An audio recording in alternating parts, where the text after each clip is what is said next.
Hi everyone, welcome to today's webinar. Today I have with me once again Nino from Tunisia, class 26. Unfortunately, he will be leaving soon, so he was dying to do another webinar.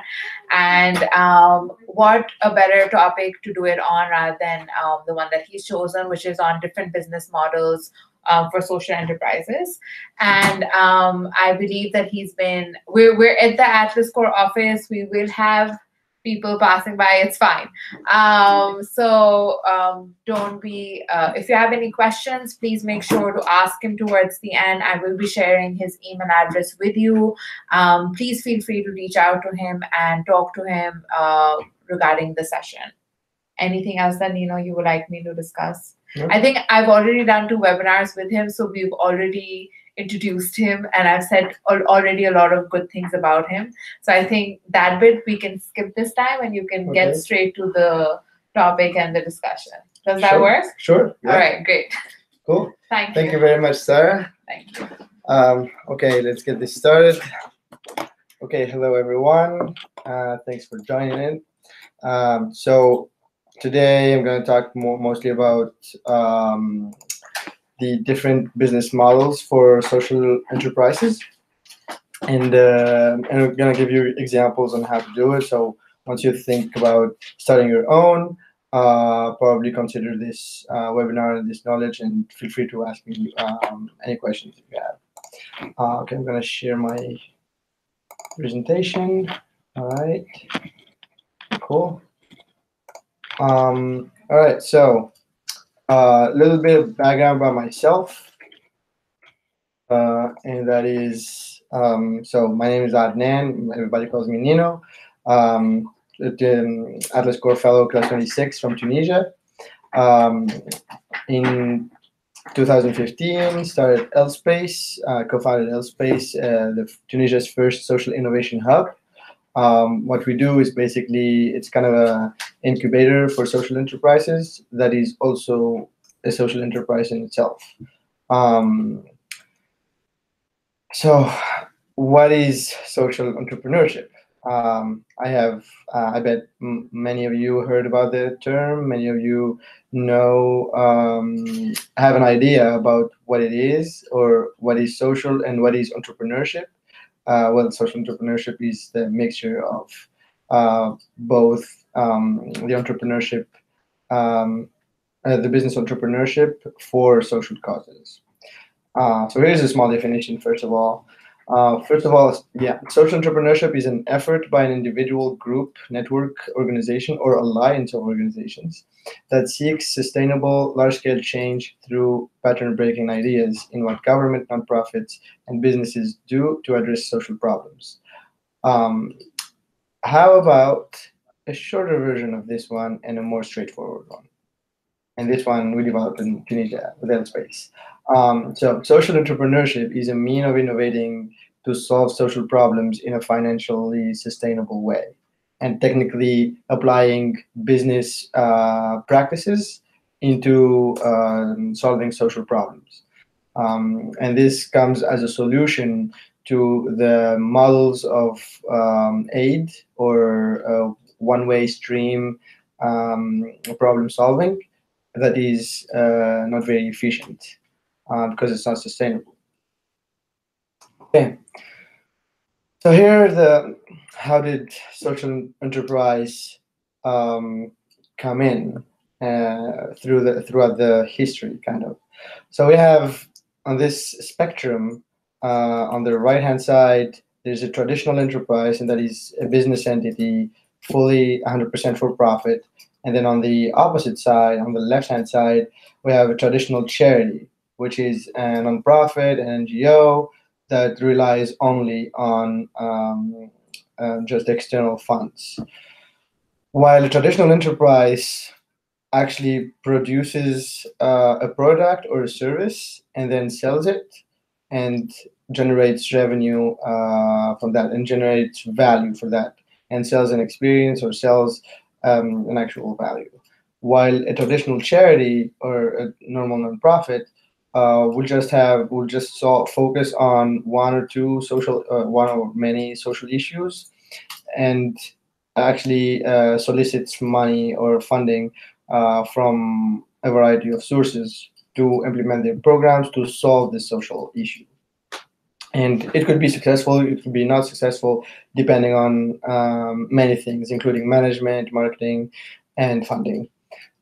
So if you go deeper, like one step, so traditional charities, they are not very sustainable. That's why there's sustainable nonprofits, and these sustainable nonprofits are nonprofits that are sustainable, mainly financially sustainable, to continue implementing projects or programs to solve social issues they focus on, without without the fear of lacking of funding and closing of the project. On the other hand, there is a responsible enterprise that is a fully for-profit enterprise, but it is um, responsible in terms of environment or in terms of contributing to solving a social issue, be it an environment issue, being or a human-related issue. One point before going to a social enterprise is the CSR, that is the corporate social responsibility, and that falls as the intersection between the responsible enterprise and traditional enterprise, and that is, it could be CSR is basically, some people would argue that it is a marketing effort from traditional enterprises to refine their images or better their positioning, because they show that they care about the environment or they care about people. Um, but it sometimes can be also related to human resources, where big enterprises have policies to hire underprivileged people, like for example, hiring more handicapped people, or hiring or diversifying their workforce in terms of race and religion. Um, there is a strong business case for this, and also the social impact comes second. However, in the red point in the middle, there's a social enterprise, and that is basically the intersection of both worlds of nonprofits and for profits. Social enterprise is an enterprise that has that generates value by creating a product or a service and sells it or provide it to people. And like any nonprofit sector, there's a beneficiary, and like any for-profit sector entity, there's a client.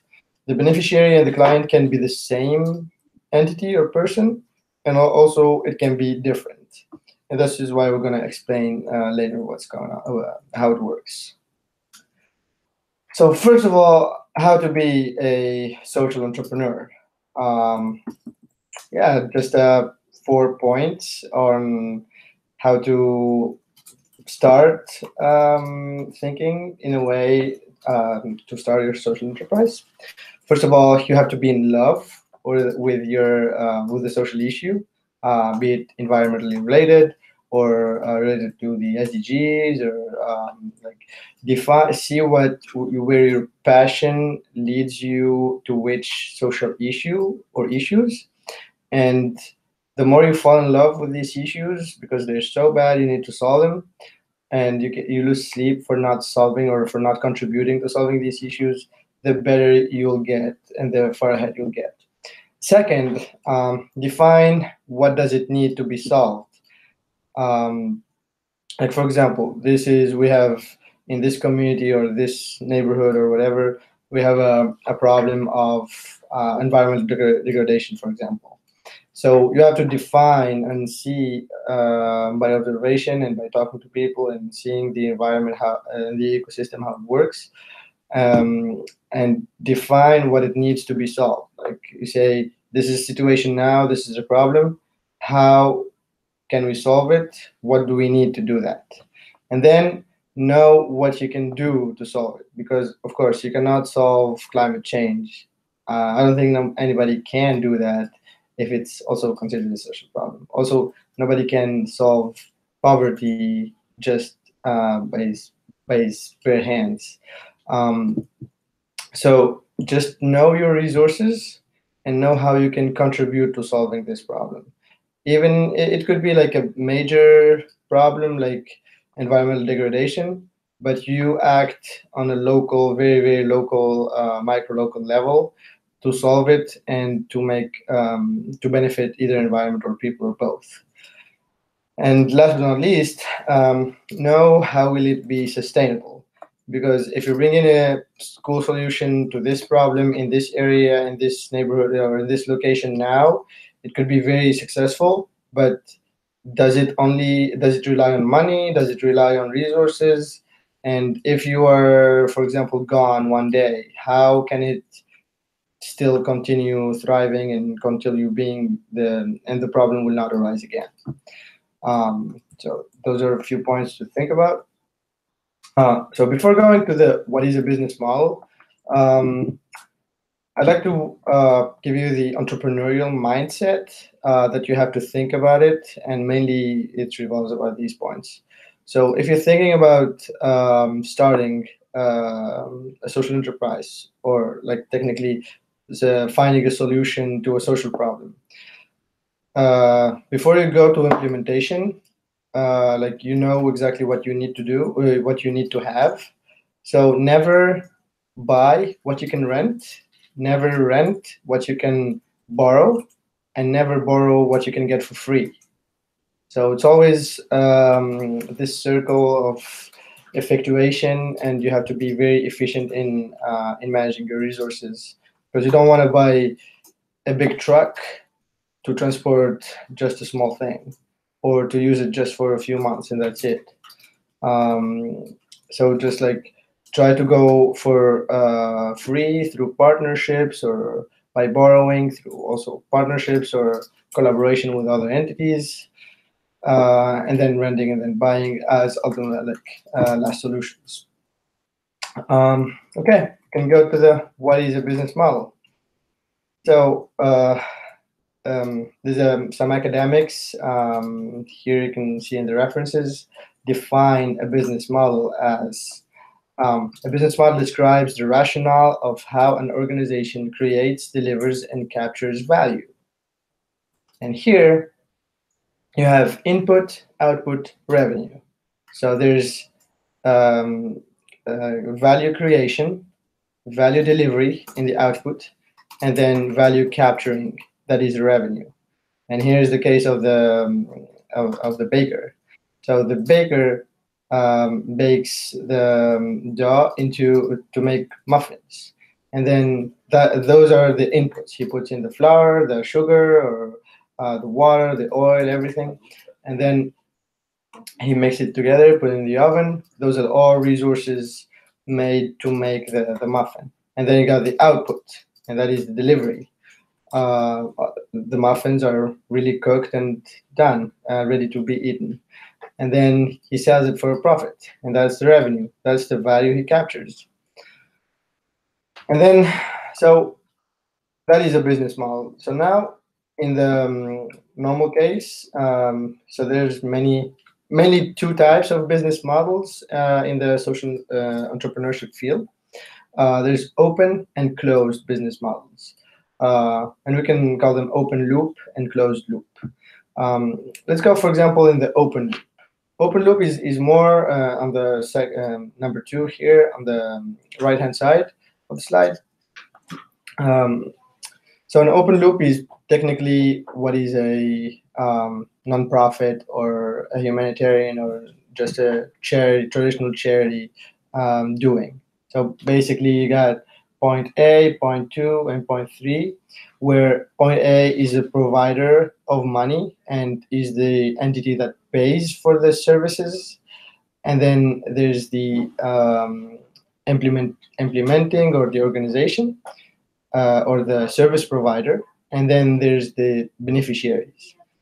So for example, a government gives a grant to a nonprofit or a humanitarian institution or organization, and then the organization buys bread, for example, to families, or provide rice, or provide shelter, or something like that.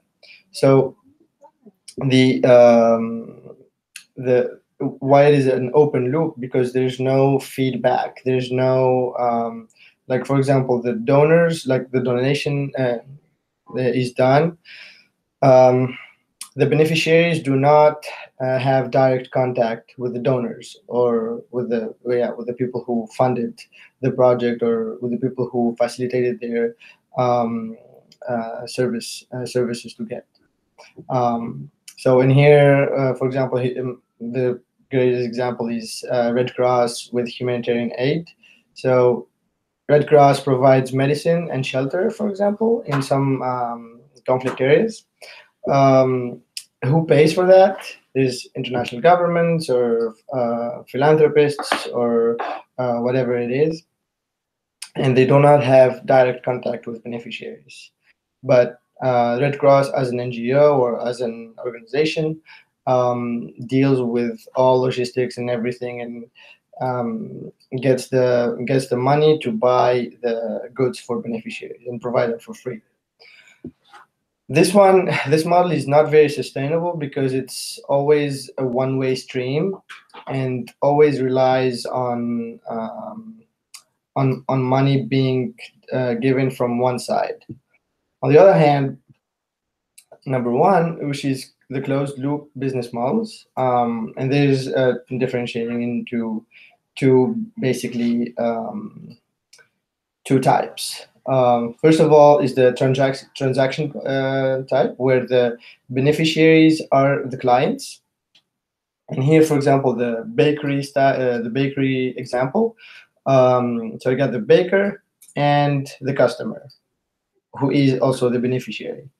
So the beneficiary, the customer, pays the bakery to get the bread, or to get the muffins, and that's it. So um, the customer pays the bakery. Bakery gives muffin to customer. Customer is happy. So that's the same thing. For example, here we can, if you can go to my first, I think, webinar, where I explained about social innovation. There was a great example of a social enterprise in Tunisia about gluten intolerant people. So basically, like, people who only eat gluten-free food. So what they did, they actually did a small bakery, and it's just a traditional bakery. They sell whole wheat, like normal bread, and gluten-free bread. Um, for the beneficiaries, who are also the customers, who have gluten intolerance, they go to this bakery and they buy the gluten-free bread. And then the bakery in itself, it's like, it has a social mission of educating people about the gluten intolerance, and these kind of food allergies, and tries to provide the gluten-free bread at a very affordable prices, especially for poor families. And now the organization is very good in advocating for this food allergies to be counted in the Tunisian health system, and everything. So number two, like the second type, is where the beneficiary is not the customer. So there's the customer and the beneficiary are two different entities, or two different people. And the example here is, let's say, for example, Google. You don't pay to use Google or Facebook. It's completely free. So, and they get paid because somebody else is paying for advertising.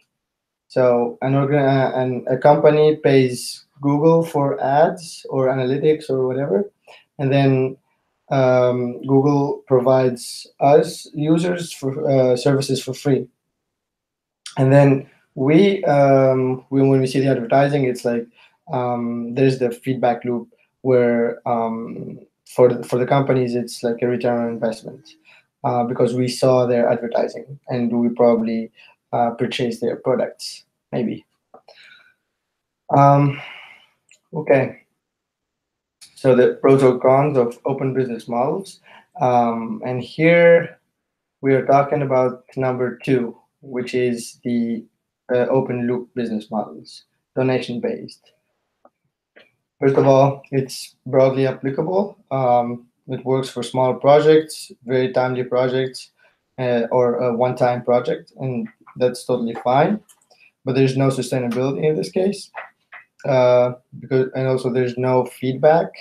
A donor has a lot of power, but little information. A lot of power in because they're the ones controlling the money, and who controls the money controls how the project goes. And little information because some donors don't care or don't mention it. For example, if in donation based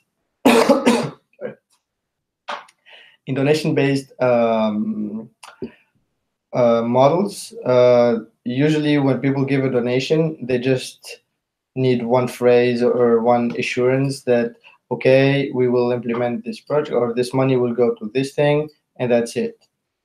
Um, another good thing about this is that the complexity is very low, since the income generation is clearly separated, and you know the project, how is it working, and where the money is going if there is transparency and everything. However, there's high costs, and and that's why the most projects that are donation based do not continue on a long term period because they are not financially sustainable. Here we have in the closed loop business model, there are mainly four alternatives, and I explained a little bit the first two, but we can check them again. So here, for example, in the social enterprise, you got an integrated social business where beneficiaries are employees, and where the organization or the social enterprise hires people who are the beneficiaries of the social enterprise. For example, in rural Tunisia, there's an exorbitant rate of unemployment, youth unemployment, especially among women. So social enterprise was there to basically make a clothing factory where they employ only the people who are marginalized and cannot get a job otherwise, and discriminated within the system. Even if they move to another city, it's very difficult for them to be sustainable and to find jobs. And also, on the other hand, this organization manufactures, or this social enterprise, like clothing factory, manufactures pads for women, like period pads, and they give them for free to girls in high school who live in rural and remote areas, and also they sell them to traditional customers in shops and supermarkets. So here the impact is where the employees are, and the other side of the impact is ensuring the high school girls in remote areas have access to hygiene during their period. The other, number two, the integrated social business, where the beneficiaries are customers. And here, give an example of where the customer is the beneficiary. An example is there's a small supermarket in Romania, and also in many parts of Europe. Sure, 6 minutes. So this supermarket salvages food that is at the end of its life cycle, and they get it for free from major retailers, and they sell it to poor people who are very low income and cannot afford the normal prices. And here, the customer, instead customers who are the beneficiaries, instead of buying, for example, some pasta for $1 at the normal supermarket, they buy it for like 30 cents, because and they have to consume it that day or within 2 days. Otherwise, it's gonna go wrong. Number three is the differentiated business, social business, where the social business have a normal activity, business activity, and the impact and the beneficiaries are completely different. For here, I give you an example of a sunglasses company. So they have this company. They manufacture and sell very environmentally sustainable sunglasses at the normal market rates, and they give eyeglasses, wooden eyeglasses, for free to kids in remote areas. And that is where the impact happens. Another thing, number four, which is the sustainable business, and some people argue that this one is a social enterprise, and some people argue that it's not a social enterprise because it serves a broader area. And here, you got the social business having a normal activity, be it a service or a product, and then paying customers. Well, the impact is on the planet. It is not on the customers itself, nor the employees. And here, for example, it's we can give the example of Patagonia, for example, as a clothing company. What they do is basically they source all of their raw materials to manufacture the clothing for hiking and for outdoor wear from sustainable sources, and they have almost zero impact on the environment, and that is the social impact kind of for this company. There are many examples of these, and feel free to send me whatever you think about these. And yeah, I would like to close out with this quote that I've seen a few months ago, which starts like this: "We have the ability to dream of a better world, but also we have the responsibility to achieve those dreams." Thank you very much, and I hope you enjoy the presentation.